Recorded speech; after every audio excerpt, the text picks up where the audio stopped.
What if Naruto is a tailed beast part 5? Let's go. Naruto at this point is fighting Orochimaru and is actually winning, as his first move was to dash forward to Orochimaru, and his speed incredibly outmatched Orochimaru's, and Naruto immediately got a 3-hit combo off, which dazzled him, then continuing to hit Orochimaru and absolutely annihilate him.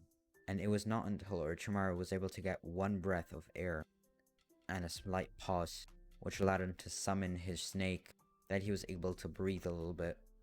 However, even his powerful snake, one of the 3 legendary summonings, was barely a match for Naruto.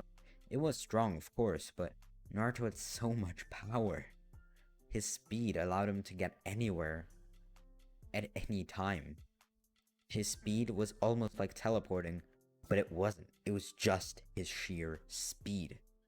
However, it was at this point that he actually grew more and more to look like a beast. Quite literally, a tailed beast. His hair started growing out, his ears started to become fluffy and hairy, and his tails become clearer and clearer, all 12 of them in their majestic colors. He even used them to fight and balance himself, as he was able to use them whilst fighting in the air to push himself forward or back to somewhat control him, as well as he was able to rotate and do much more than just Orochimaru, or especially a snake again. He was incredible at moving around, and very fast at that, but his punches were not to be messed around with, as at this point he was fighting at a high Kage level. Sorry, not high Kage, high Jonin level. Even low Kage, if not even higher than that actually. Orochimaru had no choice but to take him seriously, and so their fight escalated, and escalated quickly. Naruto became more and more like that of a tailed beast, increasing his power and chakra output by a lot. Meanwhile, Orochimaru used incredible array of jutsus, as he had mastered, or at least able to use, hundreds of them, even thousands. Naruto is a master of variety of jutsu, as he had taken his own life to learn all of them, and hence it was his goal to learn immortality to continue his studies. But Naruto could not let his friends be taken for this madman to take their bodies and do his sick experiments. Sasuke thought of going in and trying to help Naruto, though Sakura stopped him, as she knew that none of them could compete with Naruto or even come close to their battle in strength, power, or speed, or really anything. Their fight was nothing compared to what they'd known. Even their senseis over the years would probably still have issues competing in this fight. This was not an easy fight. Now, everyone in the forest could sense this incredible chakra output, as even the proctors of the match were kind of scared. They didn't know what the heck was going on, and were thinking of even cancelling the whole thing, as this kind of power, passing in a Chunin exam, that should not be a thing. So they actually dispatched a team of Anbu that should check it out and see if something is going on. Now at this point, Anko gave the news and report that Orochimaru had been sighted in the village and even talked to her. So this was not a good thing. They set their defenses up to the maximum, sent out 20 Anbu that should go one to each team and try to protect it and just overlook it, but not interfere if normal Chunin exam stuff would happen. So for example, if Team 7 just fought another Genin team, they wouldn't interfere. So it was just if something that's not in the exam happened to them, then they would do something. And then call for help, because you really think that one Anbu can defeat Orochimaru? Yeah, no. They were mostly just looking to see. All the other Jonin were on high alert and ready to take action if anything happened, including Minato, who had previously, in previous years, set out kunai every 100 meters or so through the village, and especially the forest. By the way, that's 300 feet something if you're American. Because he is the Hokage, so if anything happens, he needs to be possible to go there, and he needs to be there. Anyways, Orochimaru was completely outmatched, as at this point Naruto was actually slowly, you know, preparing for the elimination, if you know what I mean. Orochimaru, of course, tried his best and actually, well, spit out his own body multiple times. I think you know what I'm talking about. It's kind of disgusting if you ask me. I don't know what it's actually called, but yeah, yeah, he just like makes a new body and it comes out of his mouth. It's really disgusting. But he does that multiple times and his new body gets destroyed and hurt every single time. And now Naruto is using a weaker form of the tailed beast bomb, as Orochimaru has no chance to dodge it, and blocking it would be very, very difficult. But actually, this was just a ruse, as, well, Naruto did send off a tailed beast bomb, but he didn't actually put that much chakra into it, as the main thing he actually wanted to do is send out an explosive kunai, which would not be seen as it would fly behind the tailed beast bomb. So whilst Orochimaru is focusing on the tailed beast bomb, an explosion kunai actually hit his shoulder and his arm fell off. Well, now being completely torn off. This was a great loss, and Orochimaru would be greatly wounded, likely for a while. He had to go somewhere and retreat, else he would definitely die at this point, and he knew that. So he tried and tried and tried to leave, use his jutsu to disappear into the ground and leave. He called for Kabuto and anyone, even the Sound Ninja, although they couldn't help much, but perhaps they could be a distraction. He was desperate, but nothing seemed to work. At this point, one of the An saw Naruto fight, and 5 other ones sensed him in their direction and were coming closer and closer. But a flare was sent that would call everyone to the situation, as it was clearly the reason that, well, this great chakra output was happening. It was this fight. 3 An took care of the remaining genin there, one actually helping heal the remaining genin of Team 6, and then the rest stayed there to, well, try to fight, as they saw a genin, a 12-year-old, fighting Orochimaru and actually winning. They were all in shock, as Naruto quickly, although it cost him some time, he made a quick clone, a tailed beast style clone, which informed the Anbu that he doesn't really need help in this fight as he got it. They just need to, well, number 1, not be in his way, and number 2, defend civilians and other genin there. As Naruto got this fight, he's almost now eliminating Orochimaru, but he also told them to be on the lookout. If Orochimaru ever comes up again and fakes his death, they should be careful. They follow his orders as he's the best and strongest shinobi that they have right now in that situation, so whatever he says goes. Then, after about a minute, Minato arrives. The Anbu tell him what's going on, and he's in pure shock. The 12-year-old kid that he'd basically been a father figure to for the past few years is now fighting on a Kage level battle and winning. However, Minato could not simply leave a 12-year-old to fight Orochimaru. He stepped in, as there was nothing else he could do. Yeah, it would be great practice and great experience, but it's a difficulty for the whole village. If Orochimaru ever escapes, it'd be a huge loss, and if he attacks the village again, well, who knows how many dead people there'd be. He couldn't leave it. So, Minato intervened. Through multiple kunai, fired Rasengans up, left, right, and center. However, it was Naruto that actually dealt the finishing kick, knocking Orochimaru out, for now, as they put him in cuffs, and a Hyuga that was there nearby actually tapped his chakra points so that for a few hours he would not be able to weave any jutsus even if he was wide awake. Then, completely blindfolded, in shackles, seals, and everything possible and imaginable, they brought him to a prison with many guards, the strongest guards. Now, the Genin exams were supposed to continue basically as normal, as it would be a big sign of weakness if such a criminal invaded the Chunin exams like it was nothing.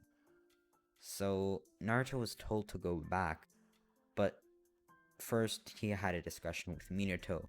Minato had many questions about his incredible strength, as well as his weird appearance at the moment. Naruto's tail slowly started to fade again, and he appeared more human, but it took about 10 minutes to get back to his normal self, as he could not completely control it. Though he had pretty good control, he wasn't a master at it yet. He would have to train, for example, with his father, or any of the tailed beasts really. They would help him greatly. So now, Naruto, still a little cautious of any criminals or rogue ninjas, went back to his team, as they were also questioned a little bit by some Anbu, but then left off to continue their Chunin exams as well. Now, of course, this had taken a little bit of time off their clock, as they had about 2 days, as the evening was quickly approaching. However, Team 7 of course already had their scroll, and it would be an ease for those 6 to get one scroll. So they slept through the night, of course having an incredible load of questions for Naruto. Number 1, how is he this incredibly strong? Number 2, what just happened? Nothing was making sense. The only thing they knew was that Orochimaru was a criminal, and they kind of knew Orochimaru from, well, some of their stories that they had listened to, but he was almost a legend. How would their friend, a 12-year-old, defeat him? So anyways, the next morning they continue for the hunt, and Naruto actually left a little bit earlier than the rest, whilst the rest was still sleeping, and just got a scroll real quick, as it was nonchalantly. He took out a pretty easy team, as he did the same thing as at the beginning of the exams. He scoped out an easy team to get, and lucky for him, he even got one that was still half sleeping, as only one of them was awake. And even that person was not wide awake, if you know what I mean. Still half daydreaming. So it was an ease for Naruto to steal their scroll without many injuries. He dislocated one of their shoulders, but that's it. Then he just disappeared again with the scroll. So when everyone was awake, Naruto was making a campfire with an extra scroll on his side. By the way, yes, the injured teammate of Team 6 was still there, as it wouldn't be fair to take him out, as even though he was a liability for Team 6, it'd be unfair to take him out of the exams, so they'd just have to finish normally. But, well, with Naruto there, it would not be hard. Mitsumori is incredibly impressed with Naruto's power, and Shiru, well, she's not sure what she feels. She likes Naruto, yeah, but right now she's feeling something a little bit different that she can't seem to explain. And Naruto was actually a little nervous talking to Shiru at the moment, as whilst he was setting up his campfire. Due to the action he had a few minutes earlier getting the scroll, unconsciously his tails reappeared, as there were 12 of them, purplish with white and a few red lines in it. Well, Shiru, who was sleeping next to Naruto, actually started cuddling with his tail. They were very sensitive, so Naruto felt weird, but didn't want to wake her up, so he just sucked it up and waited. And of course, well, made the campfire.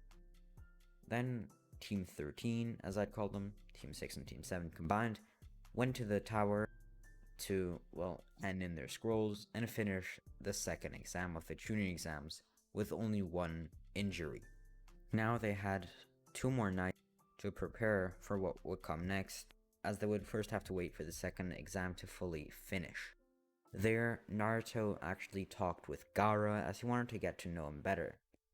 He talked to Shukaku prior, and Shukaku agreed to not be so harsh on his Jinchuriki, as it would benefit Naruto a lot if he had a Jinchuriki ally. Naruto, when he was younger, didn't like Jinchuriki at all. He thought that they were prisons for the tailed beast, and whilst they were, it wasn't their fault. Once he grown up, he knew that most Jinchuriki, almost all of them, were forced to become Jinchuriki, and even became Jinchuriki at birth, and it was decided for them at birth by their ancestors or others. So really, there was nothing that they did wrong, they just lived like that. However, Naruto had also learned a little bit about his 12-tailed cloak from Shukaku, so he definitely helped in indirectly defeating Orochimaru. So, in those 2 days, Naruto got to know Gaara better, and Gaara for the first time actually got some sleep on the second night, which was actually shocking for him. Of course, Shukaku is loud, but to Naruto, he's a little bit softer. He is an uncle after all, so he needs to be somewhat responsible for the things around his nephew. Anyways, now there would be preliminary rounds as well too many people passed the second and also first exam, as there were still 16 people instead of the 8 that were there last year. Or rather, last time. So it was going to be decided by one-on-one matches, as it would exactly double. So if they did one-on-one matches, there'd be half of the people left, and so exactly the number they needed for the finals. Sasuke fought against a no-name shinobi, and it was an easy fight for him. Now, Sakura had to fight against Ino, and whilst it was a very challenging fight, she actually won. Now let me tell you why. She'd seen Naruto and Sasuke get much stronger in such a short time that they became genin. Up until now, in the Chunin exams, she actually became stronger as she wanted to train along with them. Also, it's a little bit cheesy, but all of Team 13, Team 6 and Team 7, got a little bit more chakra when they were around Naruto, as his chakra cloak lets chakra basically leak out from him and lets it flow around the room if you want to be so. So being around him, plants for example, flourish as they grow strong, as well as trees, but even people who spend a lot of time with him, their chakra increases and they have more control of it. And that's also part of the reason that Naruto gives off kind of a warm aura, almost kind and loving, even when you don't even know him. So, Sakura won. Now it was Naruto's fight, as he was against another no-name shinobi, not Kiba, but someone else. Didn't matter who it was, Naruto easily beat them, as he tried to control it, but even for a few seconds, his 12 tails did actually appear ever so slightly. So for Jonin and even some Chunin, they were visible, especially for Minato, whose eyes have trained to see things incredibly quickly as he needed them for battle. He saw it clear as day. He was gonna conduct research and look at what was going on, as he had no idea. Naruto never even told him that he was, well, what he was. So he definitely have to talk and look at what's going on. Anyways, now Mitsumori, Shiru, and the other teammate had to fight. Shiru fought against another no-name shinobi, and then Mitsumori actually fought against Shikamaru. Of course, Gaara and Lee still fought, but Gaara actually won, same as in canon, but it was a little bit different. Gaara was much more in control, and for the first time in his life, actually somewhat relaxed during a battle. Of course, his sand was protecting him like always, as Shukaku still protected his Jinchuriki, and whilst he still wanted to control the body of his Jinchuriki, not as much because of Naruto appearing once again and talking to him. So Gaara still won, but more relaxed, and actually not almost turning into a zombie, or monster, whatever you want to call it. And also, he didn't actually break Lee's bones, which is a plus for Lee, and for the viewer, depending on who you like. So his arm and leg would be okay. Then they were all told to pick numbers, as those were the ones they were fought in 1 month. But, keyword 1 month, they would now have a 1 month training break to practice and heal from their injuries, and, well, gather their chakra, do whatever they want. They had 1 month before the finals. But that's where I'm going to leave off the video. Hope you enjoyed. Make sure to like, subscribe, and I'll see you in the next one. Peace.